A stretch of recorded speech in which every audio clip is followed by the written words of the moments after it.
Another pickling brine I love. What are we gonna do with all of this? It's just so gorgeous. Just brings me so much joy. If you do have leftover brine, don't throw it away. One of the things I like to do with a syrupy relish or anything like that. What kind of cucumber is best for this recipe? Welcome to our 4 Jars kitchen. Today we have with us Leilani from Make It Make. And now this is our 3rd recipe doing together. That's right. So I'm excited to get into this. We are gonna be making Spicy pickled relish. And what can you use spicy pickle relish for? You can put it on a lot of things like sandwiches, burgers, hot dogs, hoagies. It all sounds very good right now. Super tasty. What ingredients do we have here? And then what are we gonna do with all of this? All right, so we have some grated green pepper, also some grated cucumber, along with some diced onions. And then for our spices, we have the red pepper flakes, the celery seed, mustard seed, kosher salt, apple cider vinegar, and sugar. We're gonna take all of our vegetables and put it in a non-reactive saucepan and add 2 cups of apple cider vinegar. Let's get started. So let's start with the peppers. So we're gonna add 1.5 cups of your grated pepper. We're gonna add 1.5 cups of cucumber as well.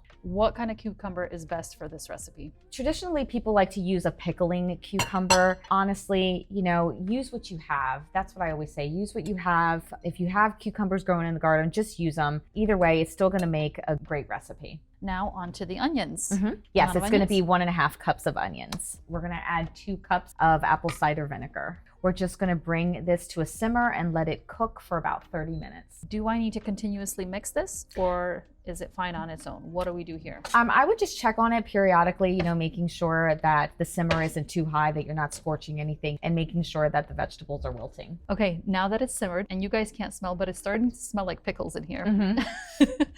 What do we do with it? We're going to drain it. Make sure that we're getting every last bit. Yes, now that we drained, we are going to put it right back in the same pot. We've drained and we've transferred our vegetables back into the pot. We're gonna add 2 cups of apple cider vinegar. And then we're gonna add 1 cup of granulated sugar. So 1 tablespoon of kosher salt, and then 1 tablespoon of mustard seeds. Another pickling brine I love. Then we're gonna add 1 teaspoon of the red pepper chili flakes. And then we're gonna add 1/2 teaspoon of celery seeds. This looks absolutely gorgeous already. Do we bring it to a boil? No, we're gonna bring it to a simmer, and then from there, just cook it for 5 minutes. All right. I don't know if you get excited about canning like I do, but I do. It's just one of those things that just brings me so much joy. I mean, who doesn't love a beautiful jar in their pantry? Now we have all of this ready. Let's go ahead and jar it up.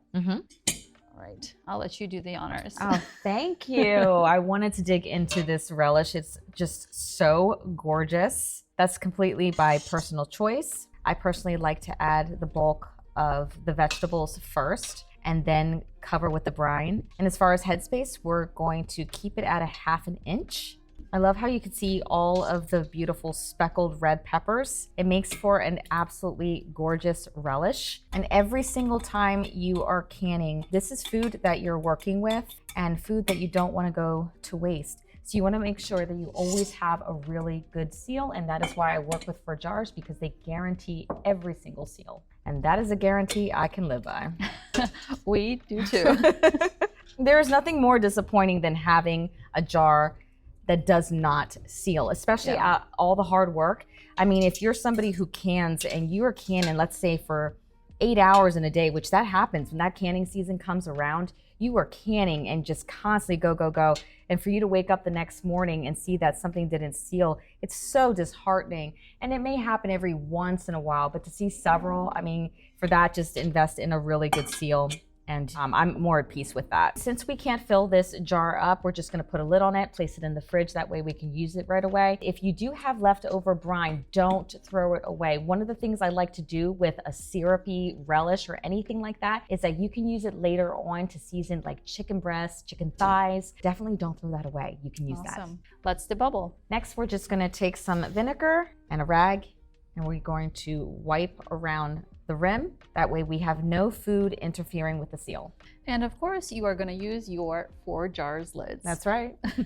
And of course, fingertip tight. So let's go ahead and put these in our canner. Processing time is 10 minutes. Remember that the 10 minutes starts when you bring the water up to a rolling boil. All right, our sweet and spicy pickled relish is finished in the canner. We are just going to take them out and see how they look. I don't know about you, Leilani, but I'm hungry. And a nice bratwurst hot dog with a little bit of relish, doesn't it sound so good right hoagie with this. I cannot wait to open this up and see how it tastes. Thank you, friends, for joining us in our 4JARS kitchen today. We hope that you enjoy this recipe. Definitely let us know if you've tried it. So go ahead, like, comment, and share, and also Subscribe.